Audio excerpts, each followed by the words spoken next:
In this video, I'm going to show you how to use an orbital sander. Find out how, coming up next.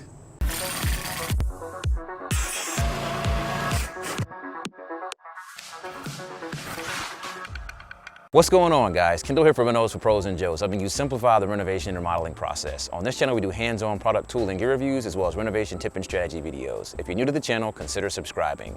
Today, I'm going to be showing you how to use an orbital sander, and specifically, we're going to be demonstrating a random orbital sander. So the first thing that I want to demonstrate or talk to you about is going to be the pad on the bottom of the orbital sander. You have two different types. You have a 5-inch and a 6-inch. These are the two most popular sizes. And you also have two different types of connections. One is hook and loop, which is a fancy word for Velcro, and you also have the pressure sensitive adhesive, which is a fancy word for temporary glue. So the one I'm going to be demonstrating today has a hook and loop connection on it, which means it takes Velcro sanding pads. So when you attach your sanding pad, you look on the bottom of the sander and you will see that there's a series of holes on the bottom. So your sanding disc will also have the same holes, and what you want to do is line up those holes. So when you connect your disc to your sanding pad, you want to make sure that the holes line up like this. So you can see the big holes there, and that's important because these are the locations where the dust is able to pass through the sander and into the filter on the orbital sander. So that's the first thing. So the next thing that you want to do before you begin sanding anything is to make sure you're taking the proper safety precautions. So one safety precaution that you want to make sure that you take is going to be your eye protection, so safety glasses. And then the second thing you want to do is make sure that you have a dust mask, particularly if you're working indoors or you're working in a confined space. I'm going to flip my dust mask on just so I can show you how this works.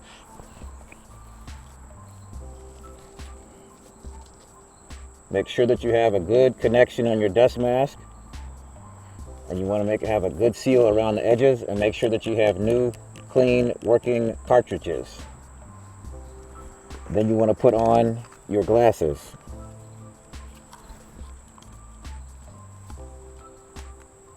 Now you're ready to go.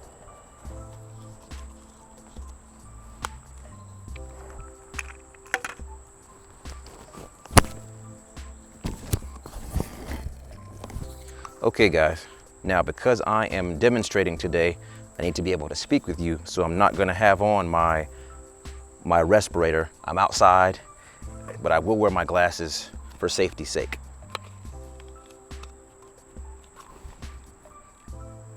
So now we've got our sander. Before we crank it up, we want to make sure that we've got it in hand and we've got a firm grasp on it. If you're not familiar with using a sander, it's safer to turn your sander down to a low setting. That way when you turn it on, it doesn't jump out of your hand or do anything like that. Also, you want to make sure that your onboard filter has been emptied recently to make sure that you don't have a full filter, because if you do, that can affect the way the sander performs, because it will not remove as much of the sanded material from the surface that you're sanding on as it would if it was empty and working properly. So the next thing you want to do is take that sander, now that you've got your dial turned down low to a low setting, you're going to turn it on. You saw that dust pop up. This is my sander, so this is a used sander. So as you can hear it now, you can hear it buzzing and it's turning. I've got it down on the lowest setting. So as I turn the dial up, you can hear the sander speeding up. So the next thing that we want to do, I'm going to turn that back down. We're going to put our sander down onto our surface that we're going to be sanding, but we also want to make sure that we do not apply unnecessary pressure to the sander. So don't push down on the sander. And the other thing you want to make sure to do is not to tilt or rock the sander. So I've got my sander here and I'm getting ready to start sanding. Now that I'm ready to sand, I'm going to go ahead and start here. Now I've put my sander down on the surface and I'm just going to work in a zigzag pattern. It's important to keep the sander moving as you work. And as I said before, if you notice I'm coming over some rough areas here, it's important not to get too anxious and don't start rocking the sander like this, even though it will be very tempting to do so. You want to keep the sander flat on the surface as you're working it, and you want to keep the sander moving because it's important until we get an even sanding finish on this. So I'm going in my zigzag motion here, as you can see. And I also want to make sure that I get my corners like so, okay? I'm gonna cut it off temporarily. So now you can see that it's starting to sand off the top of this finish here. I've got it turned down on its lowest setting. So I'm gonna turn it up now just to be able to show you how it works at a higher speed. So now I've got this particular sander turned up to its highest speed.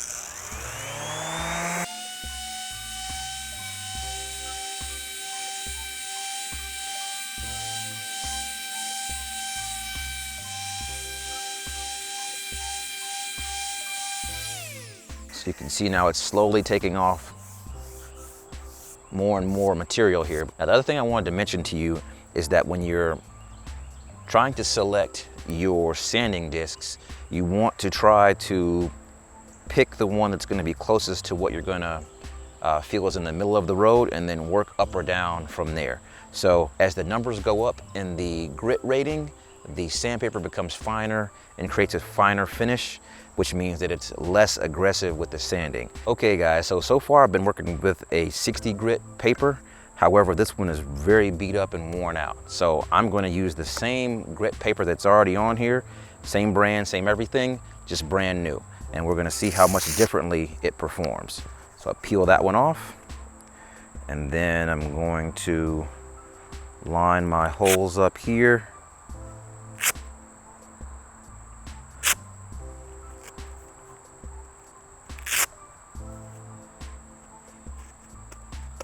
Okay, so I've got my new pad on here now. I'm gonna crank this thing back up and see if there's a difference.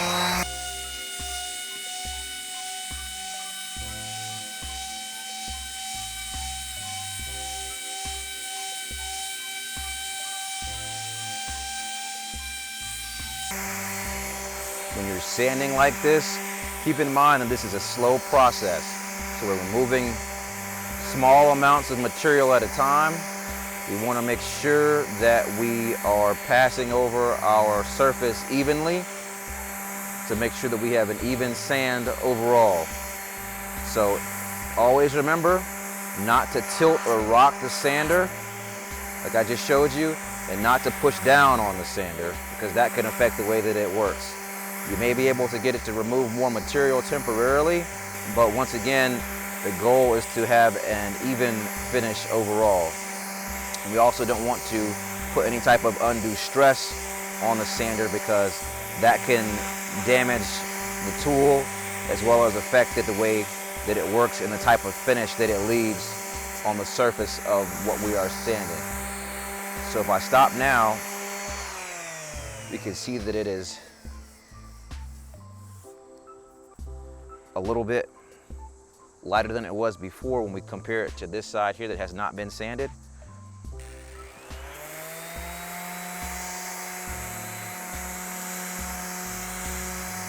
Now they do make more aggressive sandpaper, but you always want to keep in mind how delicate the surface is that you're sanding. If you're sanding furniture, you're probably going to be more inclined to want to err on the side of caution and work with a sanding disc that has a higher number, which means that it's going to be for finer finishing, and you'll be less likely to damage the surface of the wood. What I am sanding right here is an old mantel, and even though it looks like it's in pretty good shape, this is actually on its way to the dump. It's a very rough cut and very heavy piece of wood. I believe it's pine. So as I continue to sand, you can see that the surface is continuing to lighten up. And I'm doing my best to go over this as evenly as possible. But what you will notice is that there's areas where the sander is making more contact than others. And that's on the edges where there are raised grains from some warping. So you can see this edge along here is making more contact with the sander than the area next to it because it's bowed up. The same thing is true here along this crack here. This area is higher, and so it's removing more material here in this exact location. And you see the same thing here on this side. This is also a high area right here that I've tried not to go over, but if I pass the sander over here just very lightly, you can see that it's changing color. See, that was a dark area before, and you can see that it's now lighter.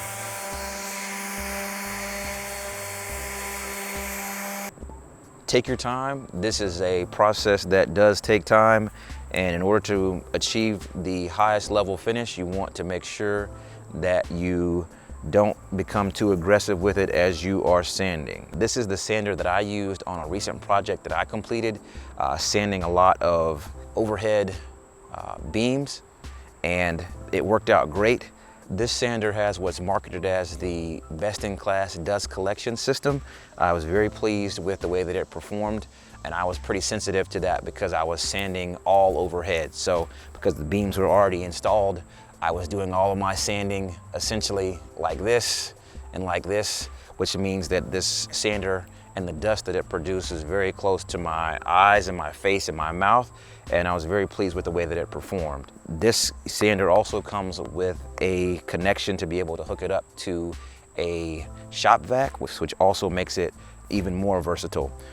And I wanted to show you one thing before I get out of here. I just wanted to show you by comparison what a larger sander looks like. So these are both random orbital sanders. This one has a 6-inch pad on it. This one has a 5-inch. So if I put them side by side, you can see the difference here with regards to the size of the surface area that's covered there, as well as the fact that this is a heavier duty sander. So you see that it's got a handle here and a handle here so that you can control the sanding better, but also keep in mind it is substantially heavier than this. And this is not the type of tool that you'd want to work with overhead day in and day out with doing sanding. This one was pretty manageable even with just one hand. So there's something else to keep in mind, guys. Links to this will be in the description box. As always, thanks for watching, and I will see you guys on the next one.